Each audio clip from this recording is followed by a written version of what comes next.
주님을 사랑하시면 아멘 합시다. 서로 인사합시다. 하나님이 당신을 사랑하십니다. 하나님이 당신을 사랑하십니다. 옆 사람에게 나도 당신을 사랑합니다. 나도 당신을 사랑합니다. 오늘 말씀을 통해서 보면 찬송과 저주라는 제목으로 말씀드립니다. 오늘 말씀을 보니까 한 입으로 찬송과 저주가 난다. 즉 말해서 한쪽에서 내 입은 축복을 하면서 또 내 입이 저주를 하는 두 가지 양면성을 가지고 있다는 의미가 되겠습니다. 우리가 살아가면서 언어 생활의 중요성을 오늘 말씀을 드립니다. 106세 되신 분이 계셔요. 거기 우리 김영석 목사 교수님이라고 연세대 명예교수로 알고 있고 또 여러분도 잘 아실 거예요. 남자들이 100세 넘기가 굉장히 어렵습니다. 여성들은 우리나라 현재 100세 넘은 사람이 꽤 많습니다. 이제 앞으로 이 자리에 계신 분도 100세 넘어 사실 분들이 많습니다. 여기는 거의 다 100세 넘어야 죽습니다. 이쪽은. 그리고 저쪽은 110세 넘어야 죽습니다. 그리고 이 자리에 계신 분 중에서 일부는 100세를 넘기십니다. 진짜입니다. 지금 여성분들이 돌아가신 나이들이 대개 92세에서 97세입니다. 그러니까는 현재 그래요. 여러분들도 거의 다 90세는 넘어간다고 볼 수 있고 좀 젊으신 분들은 100세를 넘겨요. 그러니까 우리가 100세라는 단어가 좀 어색스러울 수 있는데 굉장히 수명이 늘어나기 때문에 100세를 준비하고 살아가는데 행복하게 살아야 되겠죠. 사는데 힘들게 살아서는 안 되죠. 이분이 100세 넘어서서 106세인데 하신 말씀이 하나 이거죠. 사람들이 내가 100년을 넘게 살아보니까 참 그렇죠. 100년을 넘게 살아보니까 참 멋있는 말이에요. 여러분도 나중에 내가 100년을 넘게 살아보니까 이런 말이 나와야 되죠. 내가 60년 살아보니까 여태껏 그렇게 살았죠. 100년이 넘게 살아보니까 이제 그런 표현이 되는 거예요. 절대로 하지 말아야 될 얘기가 있더라. 오늘은 잠깐은 노인들에게 어르신들에게 연세가 많은 65세 이상의 사람들이 지금 잠시예요. 계속은 아니고 좀 들어야 될 말씀이죠. 슬퍼하는 걸 많이 봤어요. 106세니까 상담하는 사람들이 70세, 80세 그 사람들이 자식 같은 거죠. 그런 분들이 70세, 80세 이런 분들이 여기 교수님에게 이제 상담을 하는 거예요. 마음이 아프다. 너무 슬프다. 너무 속상하다. 왜요? 자식들이 나를 버렸다. 자식들이 나에게 신경을 안 쓴다. 자식들이 나를 부모를 부모답게 여기지 않는다. 서운하다. 마음이 아프다. 다 그러는 거예요. 이제 그런 것 때문에 이분도 고민을 해본 거예요. 왜 그럴까? 왜 그럴까? 얘기를 들어보면 내가 돈 다 들여서 자식 교육 다 시켰고 결혼 다 시켰고 의사도 되고 교수도 되고 선생님도 되고 공무원도 되고 다 행복하게 사는데 왜 나에게 소화를 할까? 명절에 찾아오지도 않고 통장에다 돈만 덜렁 보내버리고 잘 먹고 잘 지내세요 그거죠. 왜 그럴까? 서운하다. 이런 말들을 많이 들으면서 자기가 생각해 본 결과 자기가 100세를 넘게 살아보니 노인들이 하지 말아야 될 말이 있더라. 우리는 그동안에 노인들을 공경해야 된다는 건 많이 배웠지만 어른으로서 하지 말아야 될 일을 별로 들어보지 못했을 거예요. 그러면서 그분이 그런 얘기를 해서 저도 공감이 돼서 여러분에게 간단히 말씀드릴게요. 뭔 얘기를 하지 마라 그러냐면 절대로 자식들 앞에서 부정적이고 부담되는 말을 하지 말아라. 즉 말해서 자식들이 명절에 왔어요. 그러면 아이고 몸이 아프다. 사는 것이 왜 이렇게 힘드냐. 죽고 싶다. 어젯밤에도 몸이 아파서 한숨도 못 잤다. 그럼 그렇게 계속 자식들이 왔는데 계속 그런 말을 하는 거예요. 약도 소용없다. 병원에 가봤자 소용없다. 의사 다 돌팔이다. 그래서 이제 계속 그러는 거죠. 그럼 자식들이 처음에 놀래가지고 병원에 갑시다 하는데 그래도 계속 그러다가 나중에 계속 그러면 시간이 지나면 안 온대요. 자식이 못 돼서 안 온 것이 아니라 자식들이 마음이 부담이 돼서 안 온대요. 왜냐하면 사람은 근본적으로 이렇게 그 좋은 소리를 들어야 에너지가 생겨요. 쉽게 말하면 여러분들이 한번 생각해 봐요. 친구들하고 모였는데 나쁜 소리만 계속해, 나쁜 소리만.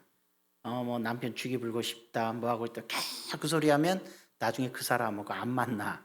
물론 비슷한 사람끼리 만날 수 있어도 부정적이고 듣기 싫고 뭐 죽고 싶다, 친구들이라고 이런 한 푼 도와준 것들이 있냐, 막 이러면 친구들이 다 떨어져요. 부모님도 마찬가지예요. 자식들은 험난한 세상 살면서 에너지를 얻고 싶어 하는데 부모님만 만나면 에너지가 빠져, 기운이 빠져. 처음에는 염려하고 걱정하지만 그게 계속되면 싫어서가 아니라 자기도 모르게 멀어진대요. 자기도 모르게. 그게 인간의 본능이래. 자식이 나쁘다 하기 전에 본능적으로 부모님이 인생을 잘못 산 건 아니었어요. 선두려서 가르치고 애쓰고 인생 잘 살게 해주고 복되게 해서 길렀어요.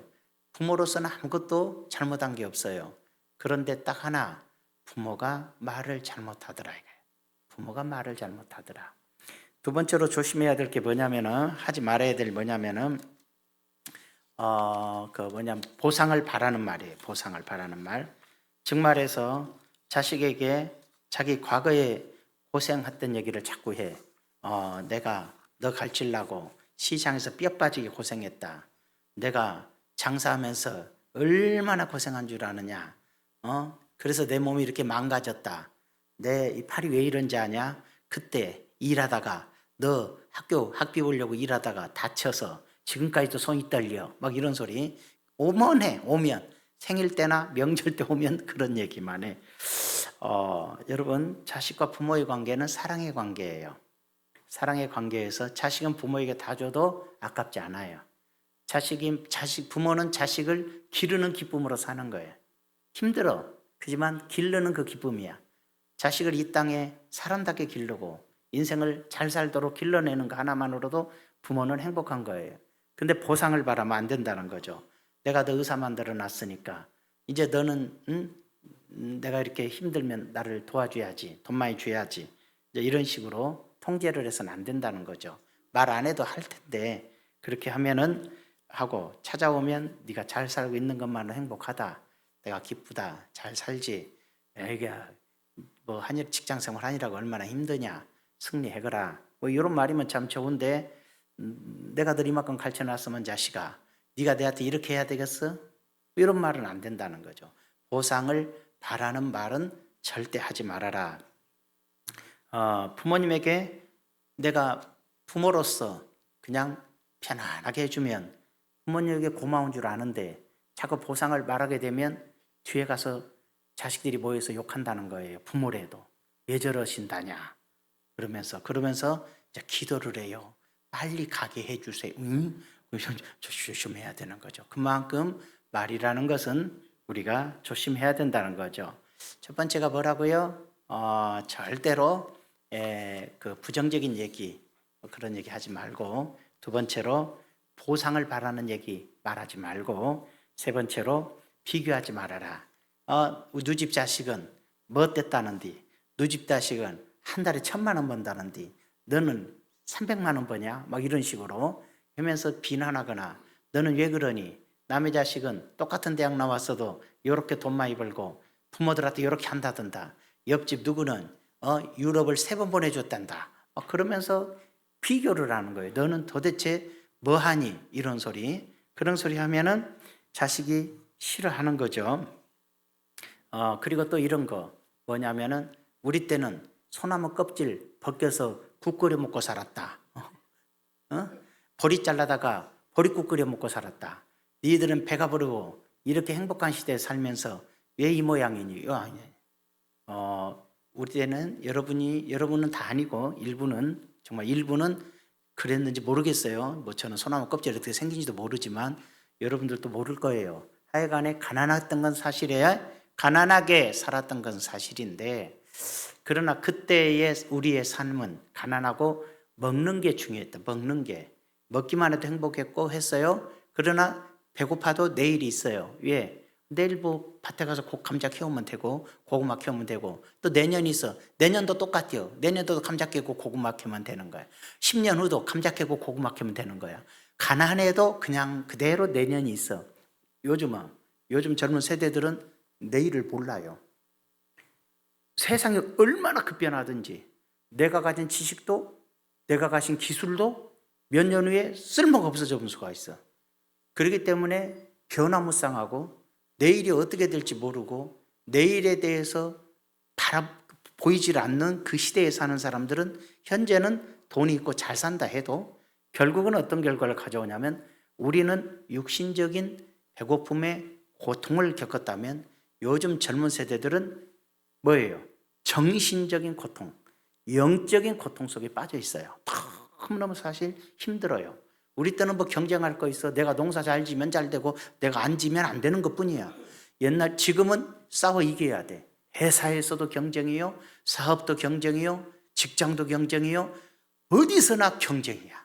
그렇기 때문에 이 스트레스가 말로 다 할 수 없어요. 그렇기 때문에 이 자녀들이 좀 더 산다 그래서 결코 힘들지 않은 것이 아니라 오히려 정신적 고통이 더 힘들 수가 있어요. 그렇기 때문에 이들의 아픔을 이해하면서 집에 오면 힘들지 않니? 아이고, 요즘 세상 살기 힘들다. 우리가 꼭 배고픔 먹는 것만 생각하지 말고 이 험난한 세상 살기 힘들어. 지금은 좀 더 가졌어. 집 한 채 있으니까 너는 부자야. 이렇게 말할 수도 있지만 요즘 안 가진 사람도 누구 있어. 그러니까 그게 지금은 부유한 시대가 아니잖아. 우리는 방 안에다가 고구마 하나 가득 넣어놓고 쌀 몇 자루 넣어놓으면 이제 행복해. 올겨울 잘 지나니까. 그지만 지금은 그런 시대가 아니잖아. 너 주식 얼마 있니? 너 투자 얼마 해놨니? 부자인데도 불구하고 다른 사람과 비교가 돼서 나는 가난한 거야. 이 모든 사람께 그런 게 있어. 그렇기 때문에 항상 그 속에서 교회에서는 욕심을 버리라 그러지만 현실은 우리가 힘든 거야. 그런 경쟁 사회에서. 그렇기 때문에 항상 오히려 위로해주고 힘이 되는 말을 하라는 거예요. 비교의 말 절대 하지 말고 그 세 가지 하지 말아야 된다. 이 말을 하게 되면 사람은 그렇대. 어떤 결과가 오냐면 그렇게 자꾸 부정적이거나 또는 비교하거나 자꾸 바래거나 그러면은 지쳐요. 상대방이. 처음에는 바라니까 더 잘해드려. 그지만 시간이 지나면 안 나타나. 바빠요. 그리고 명절 잘 세세요. 돈 2, 30만 원, 50만 원 뿡 넣고 끝나버려. 안 와. 생일 때도 마찬가지야. 선물 하나 보내고 안 와. 가까이 왜 안 올까? 나쁜 놈! 이렇게 말하기 전에 왜 안 오냐면 사람은 이 험난한 세상 살면서 힘을 얻어야 살아. 부모님을 통해서 어르신들을 통해서 힘이 되면 자꾸 와. 자꾸 와서 편안히 쉬고 그래야. 그래서 곁에 있어서 대화만 해도 힘을 얻어 가는 거예요. 근데 이것이 안 되니까 명절 때 다 어디 가? 이번 구정 때도 120만 명이 비행기 탔어. 비행기 타고 날아가. 저놈들은 아니야. 부모님 집에 가서 있는 것이 너무 편치가 않아. 가족들 간에도 편치 않고 에너지가 손상이 돼. 힘이 빠져. 내일을 위해서 살아야 되는데 나도 모르게 이 며칠 지나고 나면 기운이 다 빠져버려. 그러면 또 그 다음 생활하기도 힘들어. 내게 도움이 안 돼. 이걸 그런 생각을 해서가 아니라 내게 힘이 되는 곳을 인간은 본능적으로 찾아가. 그래서 여행을 갔다 왔더니 힘이 나. 또는 친구들 만났더니 힘이 나. 그 친구들 만나고 노는 거야. 이웃 만나고 노는 거야. 가정도 그래. 집에서도 남편이 부인을 힘들게 하면 부인이 밖에서 친구들 만나야 행복한 거야. 힘이 나. 집에만 처박혔으면 죽을 것 같아요. 남편도 마찬가지야. 집에서 아내가 남편을 편안하게 해주지 않으면 남편도 밖에서 친구 만나고 노는 게 행복해요. 그건 더 괴롭히지 이제. 술에다 약 탄다 그러면서 더 괴롭히지. 그렇게 돼서는 안 되는 거지. 평안하게 해주면 집이 좋아. 힘이 되니까. 그것이 본능이래요, 인간의. 그렇기 때문에 근데 그게 대부분 뭐에서 온다? 언어에서 온다는 거예요. 언어. 말에서 온다는 거예요. 말 정말로 잘하고 살아야 된다는 거예요. 사람이. 간단히 얘기하면 내가 말을 잘하면 가정이 평안해지는 거예요. 우리 교인들이 좋은 말을 잘 사용하면 교회가 건강해지죠. 우리 국민들이 말을 잘하고 건강한 말을 하면 국가가 건강해져. 네? 그런 점이 필요한 거예요. 자, 그러면 오늘 말씀을 통해서 우리가 한번 생각해 봅시다.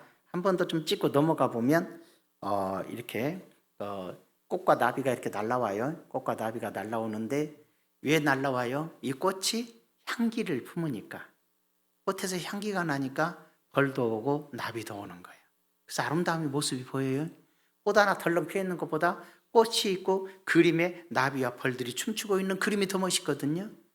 그죠? 또 나비와 벌들이 날아다니는데 아무것도 없으면 이상하죠? 다 예쁜 꽃들이 있을 때 멋있죠?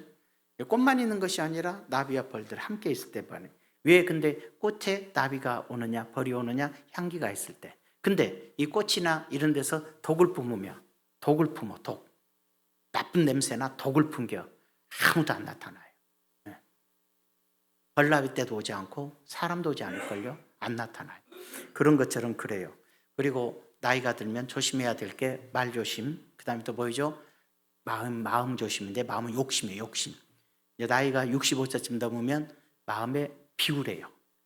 근데 60이 되고 70이 되고 80이 됐는데도 계속 뭘 채우려고 그래.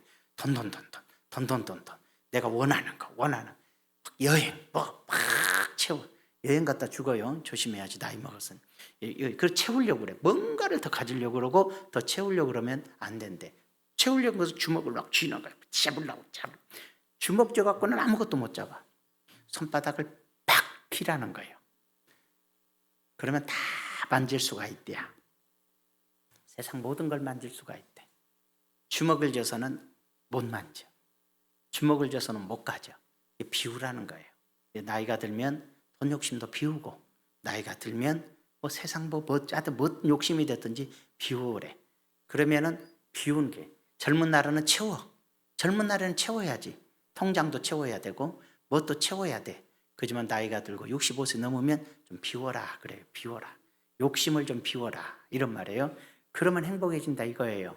나이가 들면은 무엇에서 고독하다 그런데 사람들이 외로워서 못 살겠어요. 저놈 나쁜 놈들. 근데 노인의 기쁨이 뭐냐면 고독이래요. 혼자 있을 때 기쁘대. 그래서 이렇게 해래. 이제 여러분 자식들이 찾아 안 온다 그러지 말고 시골 마당에서 꽃 하나 피워놓고 물을 주면서 그 생명의 가치를 느껴보란 얘기예요. 돈 하니까 안 보이지 꽃이. 돈밖에 안 보이는데 꽃이 보이겠어? 화분도 안 길러. 그저 부르르 떨어. 그러지 말고 꽃 하나 물을 주면서 생명의 가치를 느끼고. 그러잖아요. 또 뭘 느껴요? 혼자 조용히 책 한 권 읽으면서 조그만 책이라도 읽으면서 인생의 가치를 느끼는 거라. 그래서 고독이 조용히 혼자 지내는 것이 편한 노인 때는 나 혼자 있을 때가 편해야 된대. 근데 나이가 들어서 혼자 있는 걸 못 견디기 시작하면 문제인 거야. 나 혼자 있는 게 좋다. 이런 게 있어야 된대. 젊은 날에는 혼자 있으면 힘들죠. 나이가 들수록 혼자 있어도 기쁘고 혼자 있어도 조용히 책 보고 혼자 있어도 꽃 한 송이 그러면서 기쁨을 누리는 여유를 가져야 노인은 행복할 수 있다는 거예요.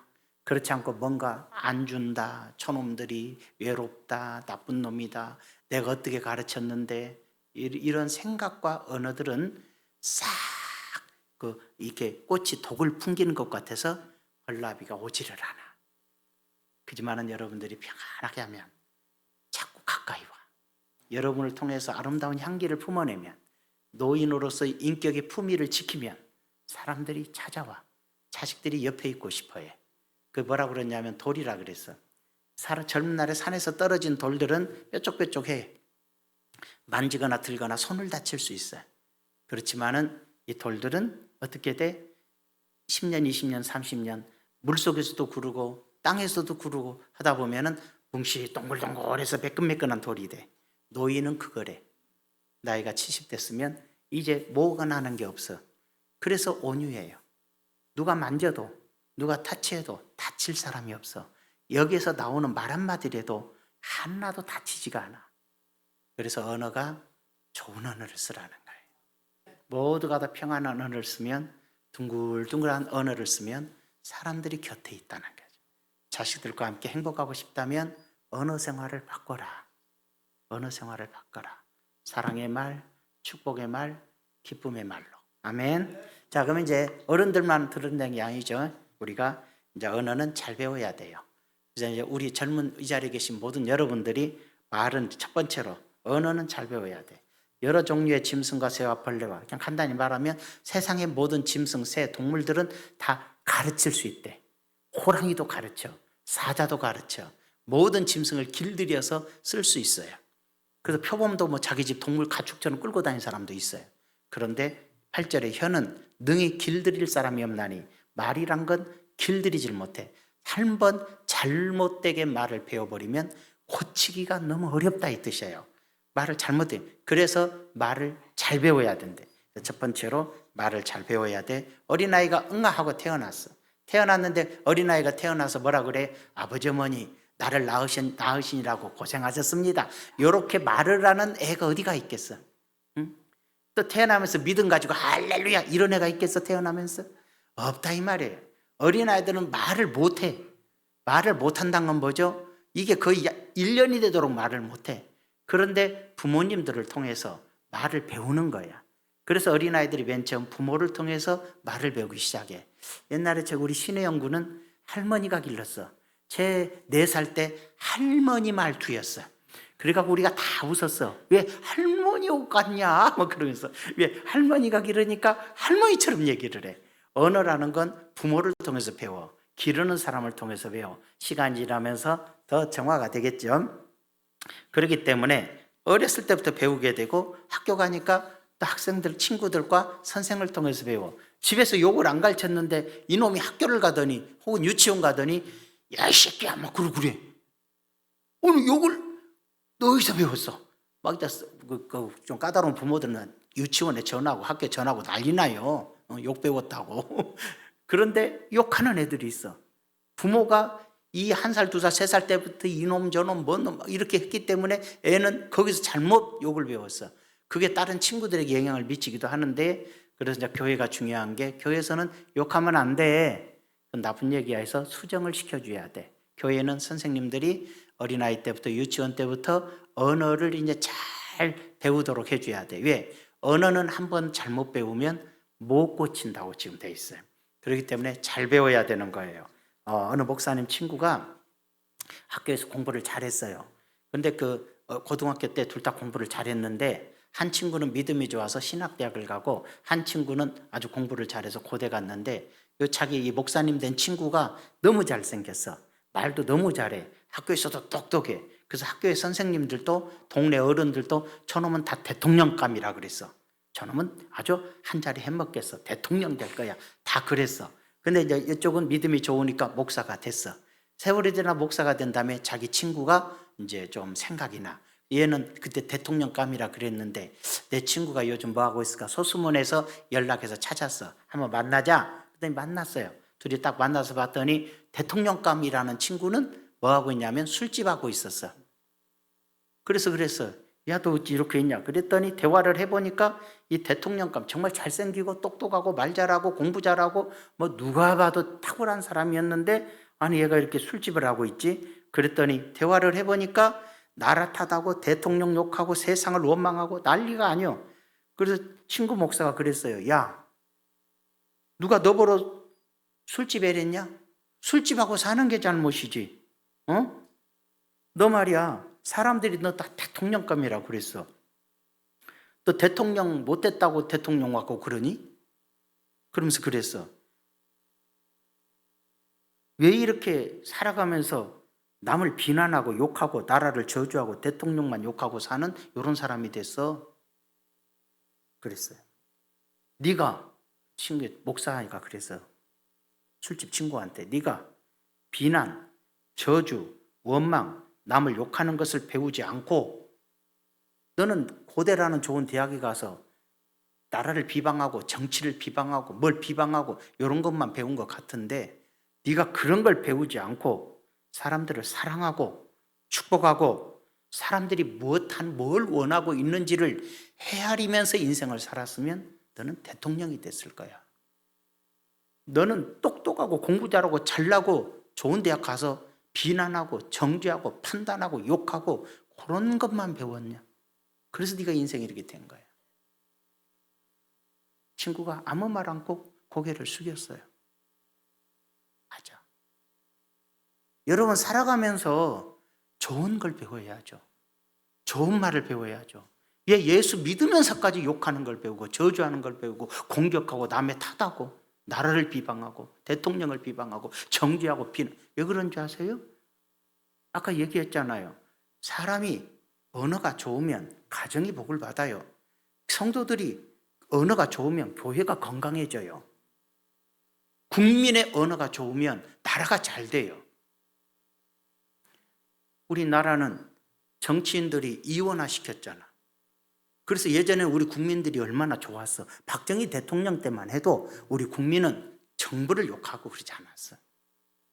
하지만 지금은 절반은 여기 욕하고 절반은 저기 욕하고 있어요. 이 나라가 잘 되겠습니까? 누구 때문에? 윗사람들에게 놀아나서 똑같아져서 거짓말하면 거짓말을 믿고 비난하면 비난을 믿고 그러면서 막 상대편 때문에 이 나라가 망한다고 서로 그러고 있어. 이게 우리나라가 지금 망할 종지며 중도가 있어. 기독교회는 중도가 돼야 돼. 입 꼭 다물고 살아야 돼. 기도하고 살아야 돼. 축복하고 살아야 돼. 아멘. 그렇지 않고 똑같이 휩쓸려서 정죄하고 비난하고 목사님들이 더하는 수도 있는데 천국 가려나 싶어. 그러지 않아요. 그건 천국하고는 상관없을지도 모르겠는데 그렇게 하는 게 언어란 것은 절대로 그렇게 하는 게 아니에요. 왜 그러면 좋은 언어를 사용해야 되느냐? 두 번째로 언어는 저주의 힘이 있어요. 언어는 파괴의 힘이 있어요. 그러니까 남을 저주하고 뭐하고 하면 피쳐망하는 거예요. 그래서 이 혀는 곧 불이요 불의의 세계라. 혀는 우리 지체 중에서 온몸을 더럽히고 삶의 수레바퀴를 불살이나니 그 사르는 것이 지옥불에서 나느니라. 즉 말해서 혀라는 언어라는 것은 지옥불에서 나는 것처럼 파괴시켜버려요. 온 산을 불태워버려요. 불사르는 힘이 있어. 저주의 힘이 있어요. 파괴의 힘이 있어요. 그래서 언어라는 것은 잘못 쓰면 안 되는 거예요. 좋은 언어를 사용해야 돼요.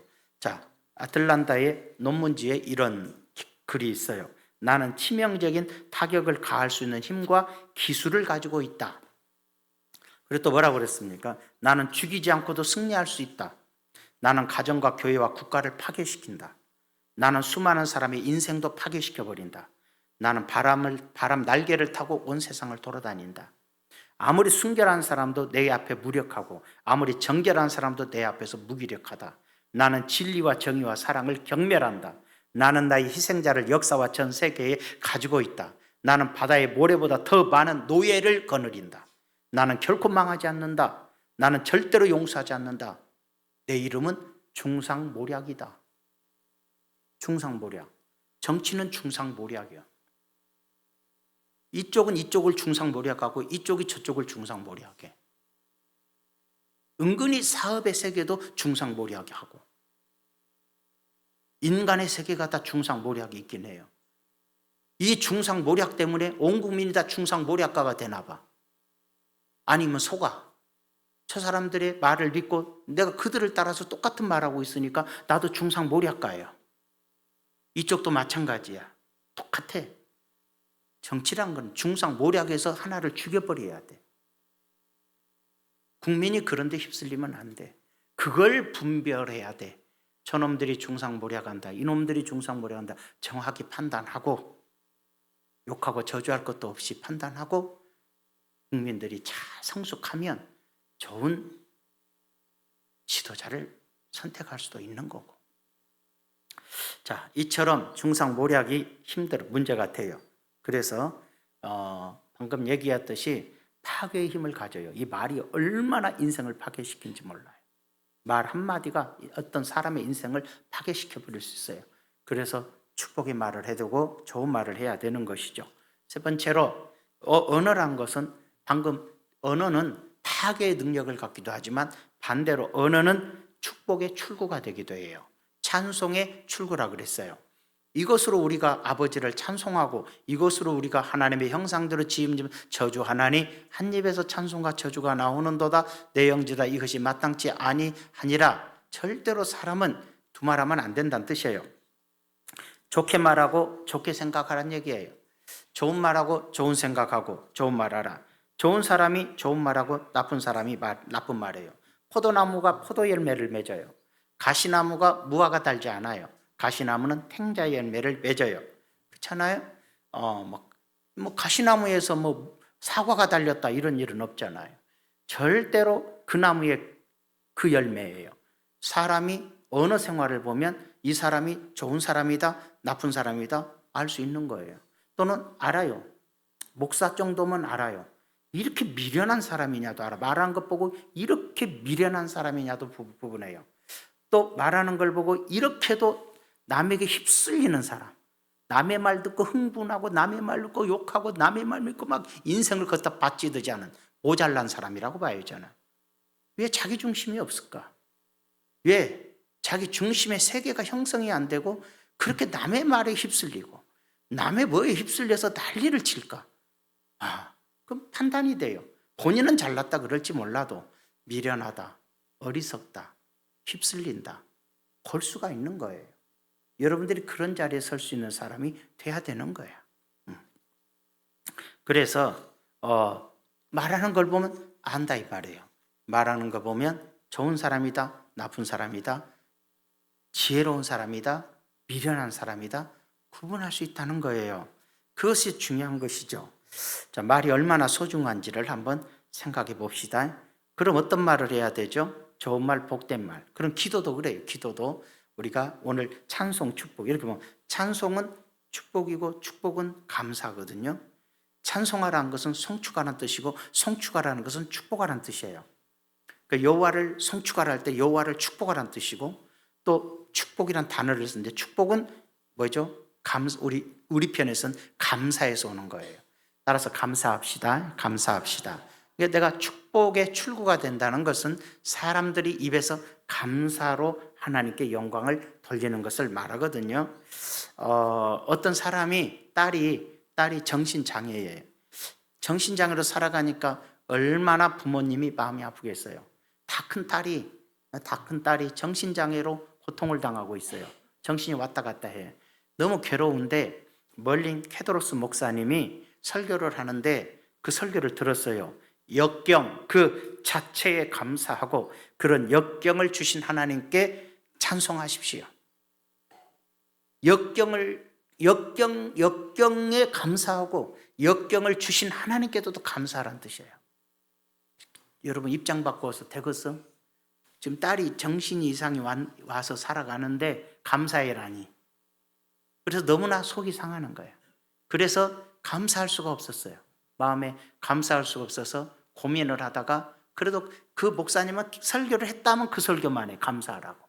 그래서 어느 날 회개를 하고 기도를 했어요. 사랑의 주님, 저희는 주님이 저희를 사랑하신 것과 저희 딸을 저희보다 더 사랑하고 계심을 알고 있습니다. 내가 이해할 수는 없어요, 하나님. 그렇지만 딸에게 정신병이 있는 것으로 인해 주님께 감사를 드립니다. 감사해야 된다는 걸 난 이해하기는 어려운데 감사를 드립니다. 그랬어요. 우리를 향한 하나님의 사랑과 지혜와 감사와 지혜에 우리를 향한 하나님의 뜻이 있고 하나님의 지혜가 있는 줄로 믿고 감사하고 찬송을 드립니다. 계속 그렇게 기도했어요. 늘 하나님 감사합니다. 우리 딸이 정신병 있는 것도 감사하고 나보다도 우리 딸을 더 사랑한 줄 알고 있습니다. 감사합니다. 이해하기는 어려운데 감사하라니까 나는 감사합니다. 놀라지 마십시오. 어느 날 갑자기 딸이 정신이 돌아와서 완치돼 버렸어요. 그리고 몇 년 후에 건강해갖고 시집가서 애 낳고 잘 자랐어요. 기적의 역사가 일어나는 거예요. 가능성 없던 일들이 감사할 때 기적으로 변해요. 문제가 내가 감사할 때 기적이 일어나는 거예요. 살다 보면 어려움에 직면해요. 그때는 문제나 조건, 우리의 감정과 상관없이 우리는 절망하게 돼요. 근데 절망하지 말고 하나님께 감사하라. 하나님을 송축하라. 하나님께 영광을 돌리라. 이렇게 되는 거죠. 그래서 그러면 주님이 이 문제의 해결자가 되신 자, 그분이겠습니까? 내가 가난해서 너무 가난해요. 나에게 복 주세요 할 때 가난을 원망하고 저주하지 말고 가난을 주셔서 감사합니다. 이 가난을 주신 이유가 있을 겁니다. 이 가난에서 이제 벗어나게 해주세요. 이렇게 기도할 때 하나님이 나를 축복의 사람으로 만들어주고 가난에서 벗어나기도 하고 질병에서도 벗어나게 하고 기적의 역사를 일으킨다는 거예요. 케림 커드로스 목사님이 어떤 자였냐면은 원래 케도로스 목사님은 망나니였어요. 망나니. 집에서도 말도 안 듣고 엉뚱한 짓만 하고 아주 고약한 친구였어요. 군대를 갔는데 이 엉뚱한 짓 한 사람들이 이 자제력이 없거든. 그래서 군대 힘들다고 군대에서 탈영해 버렸어요. 그러니까 군인들이 쫓아오고 또 탈영해 갖고 도박장에 다니고 암시장에 다니고 별짓 하다가 잡혔어요. 잡혀가고 감옥으로 갔습니다. 그러니까 할아버지, 부모님들 마음 아픈데 할아버지가 이 손자를 참 사랑하는데 자기 손자가 감옥에 갔다니까 얼마나 더 마음이 아파. 할아버지가 기도했어요. 하나님, 우리 손자 좀 살려주세요. 우리 손자 좀 변화시켜주세요. 근데 자기가 골초야, 골초. 담배를 너무 많이 피워. 아이고, 예수 믿으면 담배 안 피워야 되는데. 그래서 회개하고 그 할아버지가 담배를 끊었어요. 담배를 안 피고 하나님께 기도했어요. 죄송해서 담배 안 핍니다. 그리고 하나님 살려달라고. 이렇게 열심히 기도했더니 세상에 손자가, 페도로스가 감옥에서 예수 믿게 되고 성령 받고 구원받고 능력자가 돼버려요. 놀라운 은혜를 체험한 사람이 돼요. 감옥에서. 그래가지고 이제 감옥에서 나왔는데 다시 군대로 끌려가죠. 군대로 갔을 때 중대장한테 얘기해요. 너요 군종시켜달라고. 나 예수 잘 믿는다고. 그러니까는 그래. 그래서 군종시켜줬더니 아이고 얼마나 전도도 잘하고 얼마나 사람들을 사랑하고 이끌던지 제대하기 전에 군목을 시켜줬어. 군목을. 군종으로 갔는데 군대 목사를 시켜줬어요. 지금은 뭐 대학 나오고 뭐 신학 근데 그런 거 없어. 그때는 오래전이니까 군목시. 근데 2차 세계대전 발병해요. 세계대전 발병하니까 또 자기가 목사로서 군목사로서 2차 세계대전에 참석을 해요. 그 군인들을 돌보겠다고. 아이젠하워 대통령 밑에서 일을 하면서 부상병이 오면 감사하라. 뭐 불안해하는 사람들 손잡고 기도해주면서 감사해라. 여기 보내준 것도 감사, 총 맞은 것도 감사, 다친 것도 감사. 그저 범사에 감사라만 목회를 그렇게 해요. 근데 다들 얼마나 감사하면서 힘을 얻고 군인들이 병도 낫고 막 용기를 얻고 막 그래요. 그래가지고 거기서 이 사람이 큰 체험을 하고 군대에서 돌아와서 신학을 해서 진짜 목사가 돼요. 목사가 돼가지고 복음을 전할 때 역경 중에도 감사하라, 힘든 중에도 감사하라, 고난이 왔어도 감사하라, 가난해도 감사하라, 모든 것에 감사하라. 이 설교만 했어요. 그래서 정신병자가 치료를 받고 많은 사람이 치료받는 역사가 일어나서 이분이 책으로 써놓은 게 찬송 생활의 권능이라는 책, 감사 생활의 권능이라는 책을 여러 권을 내면서 제가 초창기에 지금부터 전도사 시절에 많이 읽어봤어요. 그래서 여러분들 감사가 이렇게 소중하고 놀라운데 감사는 언어예요. 여러분의 모든 언어가 감사의 언어로 바뀌시길 바라요. 속상하다 해서 감사, 자식을 보면서 속상해하지 말고 뭐에서 감사. 여러분의 자식이 좋은 대학 나와도 감사, 안 좋은 대학 나와도 감사, 대학 안 갔어도 감사, 직장 생활에도 감사, 며느리가 마음에 들어도 감사, 안 들어도 감사, 사이가 마음에 들어도 감사, 안 들어도 감사. 아멘. 모든 일에 감사하라고. 감사하면 여러분이 믿지 않던 며느리가 예수 믿는 역사가 일어나요. 너를 어디다 쓰겠냐 하니까 열받으라고 더 안 가는 거예요. 그런 소리 한번 들으면요 칵 비틀어져 갖고 시아버지 죽을 때까지 안 가본 거예요. 그리고 물어봐 왜 안 가냐고. 시어머니 돌아가시면 가려고 그래요. 사람은 상처를 주면 안 돼요. 나는 너를 믿는다. 우리 예수 믿는 사람이 조심해야 될 것이 안 믿는 사람 보고 무조건 공격적으로 얘기를 해. 예수도 안 믿냐? 막 이런 식으로. 그러면 그 사람은 너는 믿으면서 그렇게 사니? 속으로 그래요. 절대로 말 함부로 하는 거 아니야. 너 하나로 나는 만족한다. 너 하나로 기쁘다. 나를 사랑해준 저 사람이, 나를 이해해주는 저 사람이, 나를 소중히 여겨주는 저 나의 시부모가, 내 친정부모가 좋아하는 게 뭘까? 교회 다니는 것 해야지. 아셨어요? 인생은 좋은 언어가 생명의 출구가 돼요. 좋은 언어는 생명을 만들어내요. 나쁜 언어는 파괴시켜버려요. 근데 안타깝게도 좋은 언어와 나쁜 언어가 뭔지도 몰라버리니까 문제란 말이에요. 내가 하는 말이 좋은 말인 줄 안다는 거지. 너 예수 믿어. 예수 안 믿으면 지옥 가. 너 같은 인생 되면 되겠어. 이런 말이 좋은 언어라고 착각하고 있다는 거죠. 난 할 말을 했고 저한테 약대라고 한 소리요. 아니, 약 주지 마. 약 주지 마라고. 답을 줘. 좋은 말을 해. 여러분 좋은 언어 사용하시기 바래요. 올바른 소리 잘 봐봐요. 입 바른 소리 하는 사람들 봐요. 너 그렇게 살면 되겠니? 너 그렇게 살면 되겠니? 사람이 그러면 안 되지. 따지는 사람 똑똑해요. 굉장히 똑똑하니까 따질 수 있고 똑똑하니까 말을 잘해요.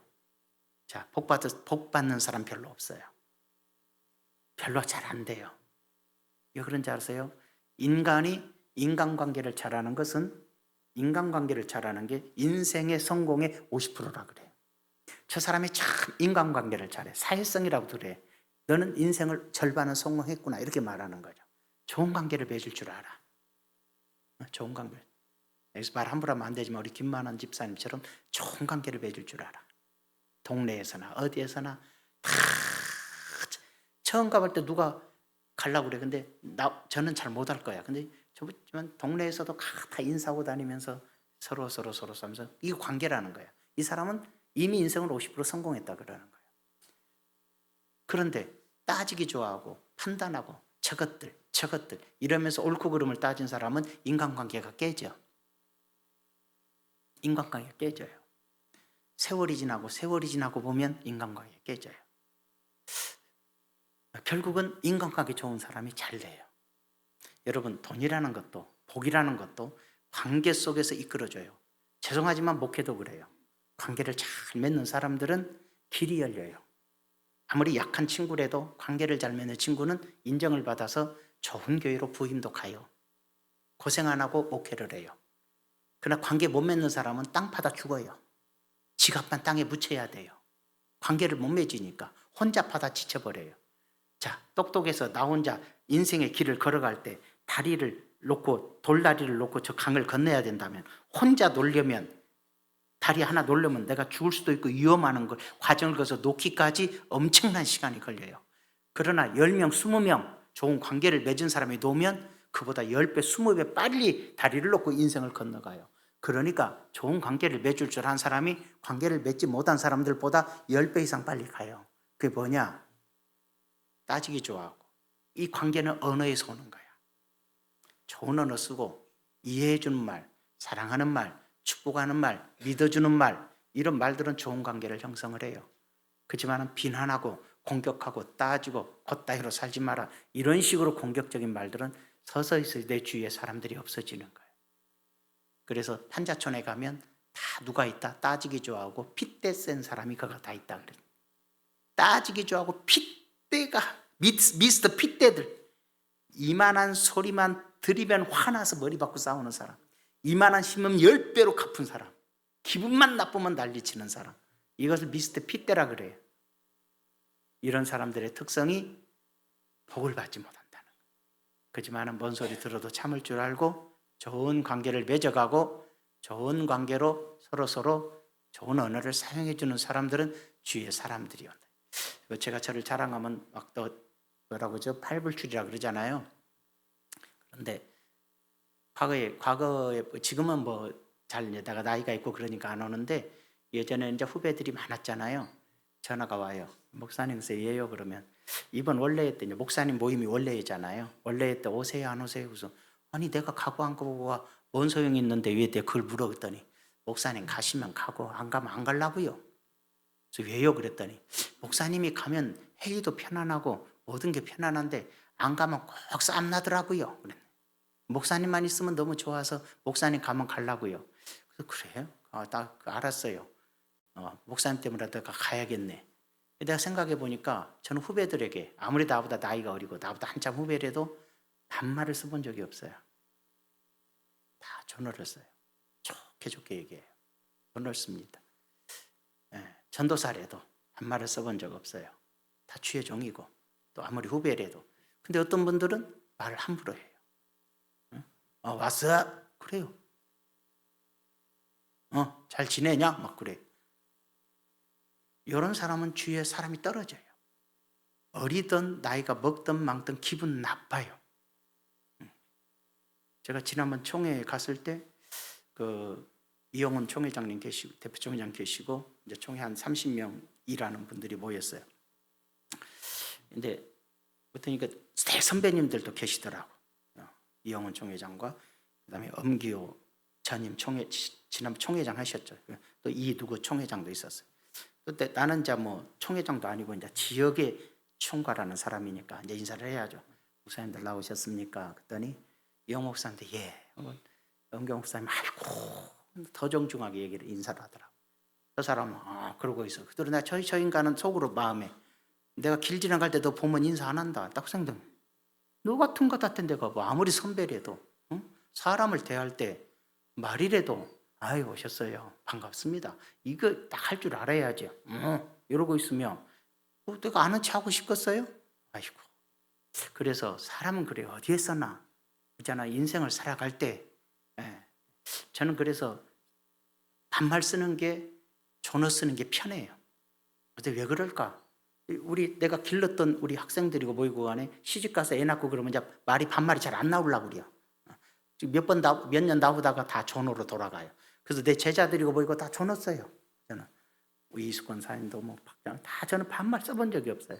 왜 그러냐? 내 밑에서 배우고 친근감이 있어도 그래요. 그 이유가 뭐냐면은 시간이 지나면 그렇게 되는데 제가 중학교 3학년 때 이제 고등학교 진학 때문에 부모님들 모시고 오래. 그때 마침 미국에 가시려고 우리 집에 계셨던 큰 누님이 이제 계셨어. 부모님이 이제 뭐 하니까 큰 누님이 오셨어. 우리 부모님이 안 오고. 이제 선생님과 대면하면서 아들이 이제 어느 고등학교 진학 문제를 상담하는 거야. 오셨는데 깜짝 놀라는 거예요. 우리 큰 누님이 아이고 선생님 아니세요. 그러니까 아이고 우리 또 선생님이 우리 담임 선생님이 알더라고. 아이고 한영수가 아니요. 그러더니 얼마나 속을 썩였으면 알까 싶기도 하지만은 시집 갔는데 애 낳는데 근데 나를 담임한 선생님이 우리 누님의 담임이었어. 그래서 너무 잘하는 거예요. 근데 그 선생님을 보고 내가 놀랐어요. 오셨어요. 그러면서 존어를 쓰는 거야. 아니, 선생님 왜 그랬어요? 그래도 아니야. 아이고 그러면 안 되지요. 그러면서 겨우 30 남짓 한 그 젊은 제자에게 존어를 쓰는 거예요. 나이 많으신 선생님이. 그래서 그걸 제가 보면서 야 우리 선생님 참 훌륭하시다. 그런 생각이 들었어요. 물론 어떤 선생님은 뭐 욕까지 하지만은 참 그래도 그 선생님이 잊혀지질 않아요. 막 그것 때문인지 어쩐지는 모르지만 그게 좋아 보였으면 모르지만 저는 또 체질상도 그러겠지만 단어 쓰는 걸 제가 좋아하지 않아요. 막말 쓰는 것도 좋아하지 않고 여러분 사람은요 그런 게 있는 거예요. 교회에서도 저는 반말 함부로 막 여럿 있는 데서 반말 쓰는 걸 제가 안 좋아해요. 친구면 교회 밖에서 여러분 잘 봐요. 둘이 친하다고 성도님들 다 계시고 식당에서 밥 먹는데 야 이러고 있으면 다른 사람들이 위화감을 느껴요. 불편해져요. 둘이는 친한 것 같지만은 위화감이 느껴지고 안 좋아요. 근데 그건 친구일 때고 친구도 아닌데 어떤 사람이 자기보다 어리다고 야 누구야 이런 식으로 말하면 기분 안 나쁠 사람 어디가 있어요. 교회는 말을 잘 배우는 곳이에요. 존중하는 곳이에요. 어려도 집사님 자식이라도 제가 목사라도 우리 부모님까지도 야 해본 적이 없잖아요. 너희 한 목사 우리 큰누님 너희 한 목사님 예의라는 게 있는 거예요. 근데 생판 모르는 사람이 나보다 어리다고 반말 딱딱 깔고 그러지 마요. 반갑습니다. 뭐 합니다. 아이고 권사님 집사님 이렇게 할 줄 아는 인격을 갖춰야 좋은 언어를 쓸 줄 알아야 그 사람도 복되고 그 사람도 따르는 사람이 많아지는 거지. 반말 쓸 때는 초등학생 중학생 얘기지 중고등학교 얘기지. 그래도 될 때고 그러면 따르는 것 같죠.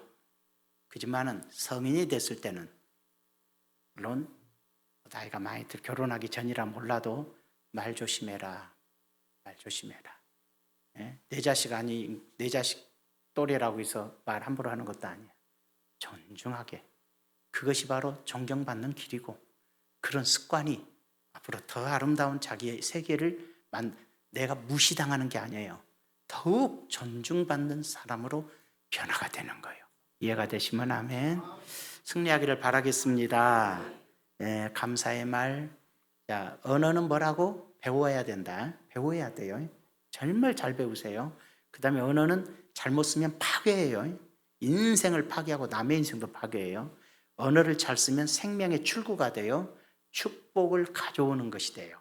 기도합시다. 좋으신 아버지, 인생을 살아가면서 내가 잘 살았어도 내 말투 하나 때문에 많은 걸 잃어버리고, 내가 스스로 잘났어도 내 말투 하나 때문에 가장 못난 사람이 될 수밖에 없다는 것을 마음속에 새기게 하시고, 개인이 언어 잘 사용해서 가정을 복되게 하고, 성도들이 언어를 잘 사용해서 건강하고 행복한 교회를 만들고, 우리 대한민국 국민이 좋은 언어를 사용하고 서로 축복할 줄 아는 언어를 써서 이 나라가 잘 되고 하나님이 복 주시는 나라가 되도록 역사하여 주시옵소서.